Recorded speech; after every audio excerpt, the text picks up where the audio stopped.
I did too. Daddy didn't know what to do.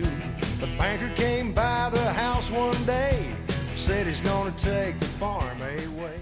Dust from a bareback riggin still hangs in the air at the old arena in Oklahoma City, and that's where our story snaps into focus.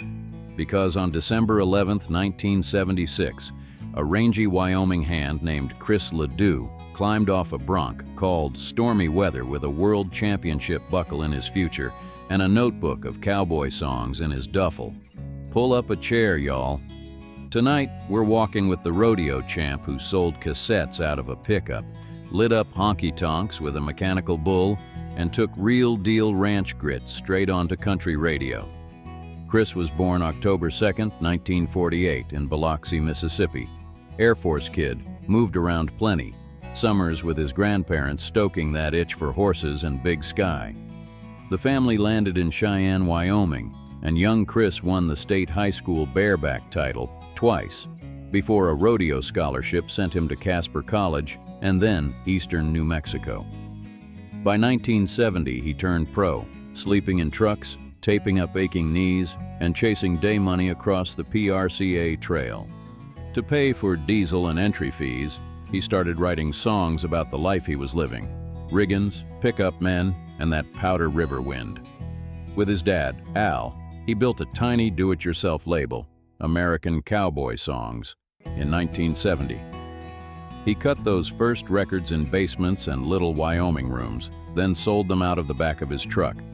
No manager, no music row plan, just tapes, handshakes, and word of mouth up and down the rodeo highway. If you've ever waited on a chart call, you know that feeling in your throat. Chris built a career before he ever had one. January 4th, 1972, he married Peggy Rhodes, a ranch girl who could ride the daylights out of a tough one and keep the books too. They settled near Kaycee, Wyoming on a place folks came to know as the Haywire Ranch, 700 acres of work, kids, and music in the margins. Chris kept riding hard, and on December 1976 at the National Finals Rodeo, he sealed that PRCA World Bareback title. Winning didn't make him a singer. It proved he'd been telling the truth all along. By the early 80s, he'd retired from competition, but the music didn't slow. He wrote about the county fair tilt-a-whirl, about long nights between Amarillo and the next town, about little bits of ranch life that feel like home no matter where you're sitting. His live show, Lordy. Fireworks, a light rig that rattled the rafters, and, most famous of all, a mechanical bull he'd ride mid-set. It wasn't gimmicks for their own sake. It was rodeo showmanship hauled onto a honky-tonk stage. And then here comes a fella named Garth. On March 6, 1989, much too young to feel this damn old, hits the airwaves and tips the hat to a worn-out tape of Chris LeDoux. Overnight, the wider world goes, "Who's Chris LeDoux?" And the phones at Western wear stores and indie tape racks start ringing.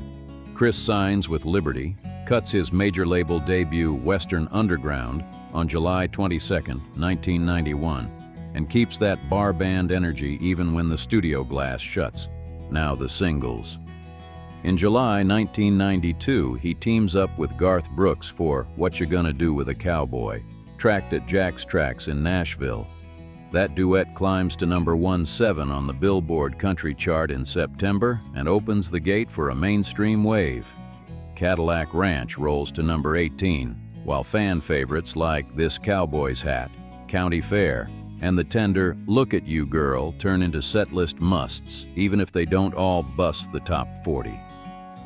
What you hear across those records is a man who knew his lane, dance floor shuffles for Saturday night, and saddle-worn ballads for Sunday morning chores.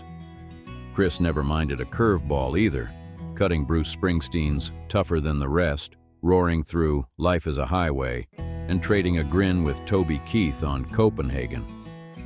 But he never dressed the songs up in rhinestones. He let steel guitar, telesnap, and a stomp from the kick drum carry the story. Let me take you to one more room, the grand ole Opry. Believe it or not, Chris didn't step onto that circle until April 12th and 13th, 2002. 30 years after those first tapes, no fireworks that night and no bull, just Western Underground tight behind him and Kaycee dust on his boots. Folks in the pews could feel it. Rodeo met radio on country's most hallowed boards, and the circle held. Life throws elbows. In August 2000, doctors told Chris his bile ducts were failing. On October 7, 2000, he received a liver transplant in Omaha. The man came back strong, put out After the Storm on April 9, 2002, then Horsepower on July 22, 2003. And he kept touring with that same grin, talking to kids by the bus and signing programs till the arena lights were the only things left on. In late 2004, cancer of the bile duct returned. On March 9, 2005, in Casper, Wyoming, surrounded by family, Chris LeDoux made his final ride. He was 56. The honors rolled in and still do. The Academy of Country Music gave him the Cliffy Stone Pioneer Award in 2004. The next year, the CMA presented a Chairman's Award of Merit Pro Rodeo, inducted him as both a 1976 bareback world champ and as a notable for his music, 2 lanes of the same highway. That's rare air.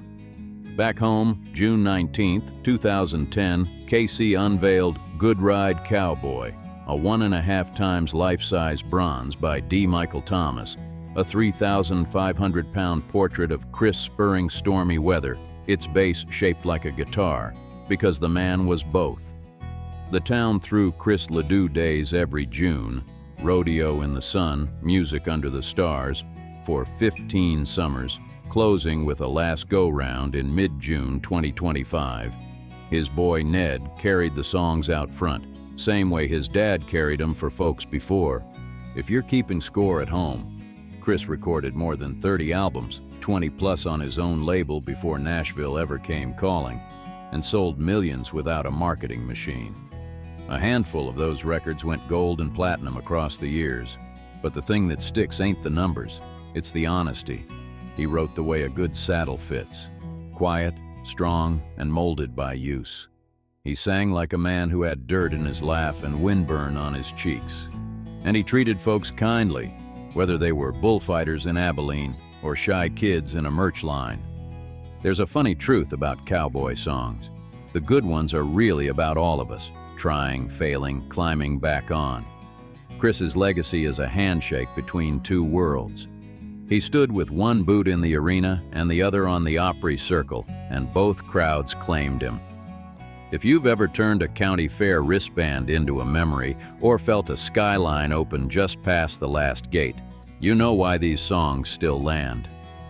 Y'all, if this ride meant something to you, if you can hear the pop of a latch and smell the dust rising, tap that like, drop your favorite Chris LeDoux cut in the comments, and subscribe to Classic Country TV. We've got more porch light stories coming, and you're always welcome here.